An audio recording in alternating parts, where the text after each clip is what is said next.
से घूम रहे हैं। और यहाँ पे भी कि भारत हमेशा हमारे दिल में रहते हैं,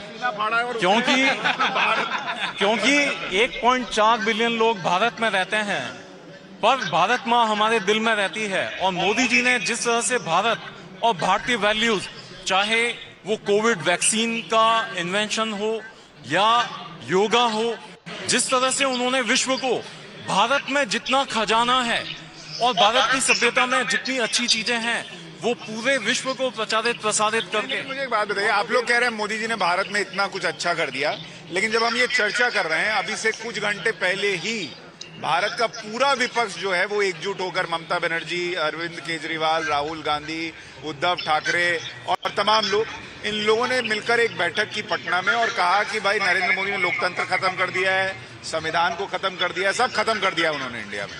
तो आप लोकतंत्र का मतलब राइट चोरी है, रिश्वत है, तो उन्होंने खत्म किया है। अगर परिवारवाद है, लोकतंत्र का मतलब वो है, तो उन्होंने जरूर खत्म किया है और करना ही चाहिए। बिल्कुल, क्योंकि 50 साल तक हटाने की इच्छा सब रखते हैं कि राजा को हटाओ, मैं राजा बनूंगा, लेकिन राजा कोई नहीं बन सकता। राजा तो वही रहेगा जो राजा है। जब तक मोदी है तब तक भाजपा ही है, और मोदी आएंगे, मोदी के बाद योगी आएंगे।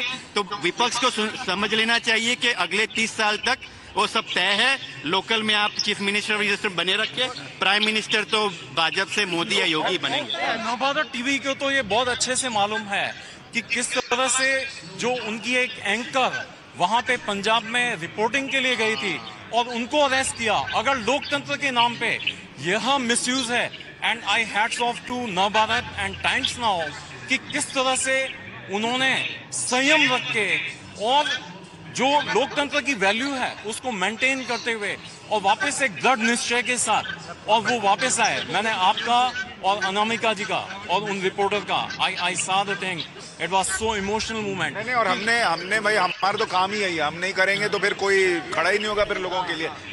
मोदी जी ने इंडिया में सब कुछ किया है, जो किया कि ना किया लोग जो कहे, लेकिन अमेरिका में इतना सारा हो रहा है वो आप देख सकते हैं, राइट। और सारी इंडिया की जनता देख लेगी ये सब न्यूज में। अच्छा, आप लोग तो जैसे हम लोग इतना अब इंडिया में बैठे हैं तो इतना अमेरिका पे रोज इतनी डीप नजर नहीं होती, लेकिन चूंकि आप लोग यहाँ हैं तो आप लोग ज्यादा ध्यान देते होंगे कि अभी इससे पहले जो स्टेट गेस्ट आए किसी देश के, जैसे इमानुएल मैक्रो आए थे या दक्षिण कोरिया के राष्ट्रपति आए थे या दूसरे आए थे, तो इस तरह का माहौल था क्या अमेरिका के? हमने कभी देखा ही नहीं है।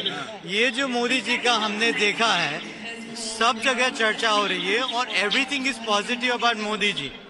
कहीं पर भी बात कर ले, जैसे इंडिया की पॉजिटिवनेस है, सारी जगह पे चर्चा है कि इंडिया का इकोनॉमिक बूम कितना है, how India is walking with everyone all together. Economic boom की बात हो रही है, वहाँ विपक्ष कहता है, राहुल गांधी कहते हैं कि उनको इकोनॉमी चलानी नहीं आती।